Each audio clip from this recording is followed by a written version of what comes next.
Hello mga pre, maya pa kabali, magandang umaga po sa atin lahat. Good morning everyone. Ito po, nagising po ako ng maga kasi 7 AM yung pasok ko para isasabay ko na yung dalawa para hindi na natin ng mamaya para diretso na lang sa Florida para sa dalawa mga pre. Kahit hindi naman nila utos sa akin yung mga pre, ako gagawin ko yung obligasyon sa mga bata. Kahit yan lang ang may tutulong sa kanila, basta pagbuti nila yung pag-aaral nila mga pre. Kahit puyat na puyat ako o pagod ako, basta hati ko sila, hati ko sila. Yan ang obligasyon ko sa mga bata. Yan ang may tutulong ni Kuya Nicky nila.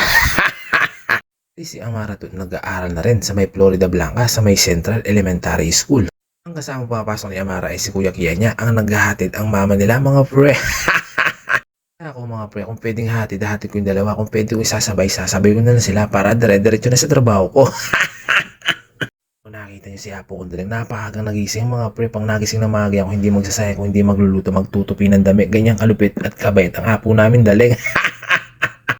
Hanggang nandito si Tita Kang hanggang hindi pa bumabalik sa ibang bansa mga pre. Siya po ang gumagawa ng obligasyon para sa mga bata. Siya po yung nagsasahin, siya po yung nagluluto ng mga ulam ng mga bata, siya po yung nag-ayos ng mga baunan ng mga bata.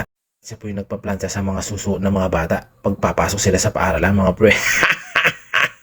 Kaya bilib ako sa mga magulang, ginagawa nila yung obligasyon para sa mga anak nila.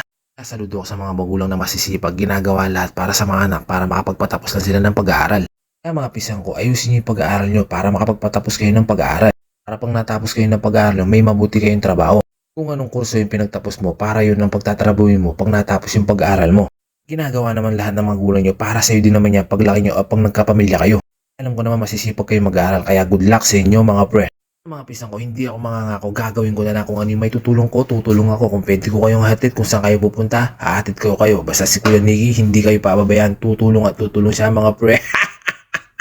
Hindi naman kayo pinag-aral ng magulang nyo para sa kanila. Pinag-aral kayo para sa inyo, para paglaki nyo o para pag nagkapamilya kayo, may trabaho kayo mabuti mga pre. O mga pisang ko talagang nagsisisi ako. Dati hindi ko inayos yung pag-aaral ko kaya hindi ako napagpatapos ng pag-aaral. Hanggang high school lang ngayon natapos ko pero may pangarap ako sa pamilya ko. Hindi ko lang natupad yung pangarap ko sa pamilya ko kaya nagsisisi ako. Hindi naman yung nagsisisi ako kasi nagpapasalamat ako, buhay ako, malakas ako ngayon. Simula nung bata ko, nahiligan ko ang paglalaro ng basketball kaya pangarap ko magiging basketballista ako at sumikat ako sa buong Pilipinas mga pre. Tinatanong pa sa akin kung ano yung pangarap ko, kung ano yung kurso ko, sabi ko PBA mga pre. Ay na may edad na tayo, may pangarap pa rin tayo sa pamilya natin mga pre. Hindi ako mawawalan ng pag-asa, tuto pa rin ko yun para sa pamilya ko. Kung gusto kong matupad yung pangarap na yun, huwag akong tatamad-tamad, kailangan maging masipag ako mga pre para sa pangarap ko, para sa pamilya ko, magiging pamilya ko.